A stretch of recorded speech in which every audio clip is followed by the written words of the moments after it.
സഹകരണ സംഘത്തിൽ നടന്ന ക്രമക്കേടുകൾ പ്രസിഡന്റായ ജയകുമാറിന്റെയും ഭാര്യയുടെയും അറിവോടും സമ്മതത്തോടും കൂടിയാണെന്ന് വ്യക്തമാക്കുന്ന തെളിവുകളാണ് ഓഡിറ്റിൽ കണ്ടെത്തിയത്. സി ക്ലാസ് മെമ്പർമാർക്ക് മാത്രമാണ് സംഘത്തിൽ ചിട്ടിയിൽ ചേരാൻ അനുവാദം. എന്നാൽ അംഗമല്ലാത്തവരുടെ പേരിൽ ചിട്ടി ചേർന്നതിനും പിടിച്ചതിനും തെളിവുണ്ട്.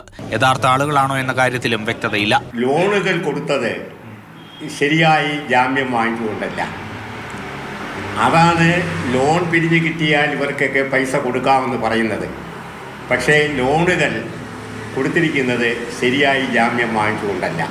പല ചിട്ടികളും മുടങ്ങിക്കിടക്കുന്നവ.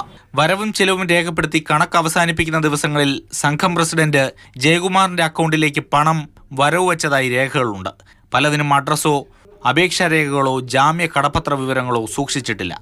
ബാങ്കിൽ നിൽക്കുന്ന തുകയും ബിസിനസ് നടത്തുന്ന തുകയും എല്ലാം പോയി, ലോണായി കൊടുത്തിരിക്കുന്ന തുകയും എല്ലാം പോയി. കാണാതായ തുകകളാണ് ഈ തുകകൾ എന്നുള്ളതാണ് ഇതിന്റെ പ്രത്യേകമായ ഒരു കാര്യം. സുരേഷ് അണിയൂർ എന്ന ആൾ 1,79,765 രൂപ അംബികാദേവിയുടെ അക്കൗണ്ടിലേക്ക് നിക്ഷേപിച്ചതിന് തെളിവുണ്ട്. ഇത് ചിട്ടിപിടിച്ച തുകയാണെന്ന് രേഖകളിൽ നിന്ന് വ്യക്തമാണ്. എന്നാൽ ഇയാൾ ഓഡിറ്റ് കാലയളവിൽ പിന്നീട് ഒരിക്കലും ചിട്ടിക്കുടിശ്ശിക അടച്ചു തീർത്തിട്ടില്ല. ഇയാളുടെ വിവരങ്ങൾ രേഖകളിലുമില്ല. അതേസമയം സുരേഷിന്റെ കയ്യിൽ നിന്ന് വന്ന തുക ഉപയോഗിച്ച് ജയകുമാറിന്റെ ഭാര്യ സഹോദരൻ രാമചന്ദ്രൻ നായരുടെ വായ്പ അംബികാദേവി അടച്ചു തീർക്കുകയും ചെയ്തിട്ടുണ്ട്. ഇത്തരത്തിൽ വ്യാജരേഖകൾ ഉപയോഗിച്ച് നിക്ഷേപകരിൽ നിന്നും ലഭിച്ച പണം ജയകുമാറും ഭാര്യയും ചേർന്ന് വകമാറ്റി ഉപയോഗിച്ചുവെന്നാണ് വ്യക്തമാകുന്നത്. മാതൃഭൂമി ന്യൂസ്, തിരുവനന്തപുരം.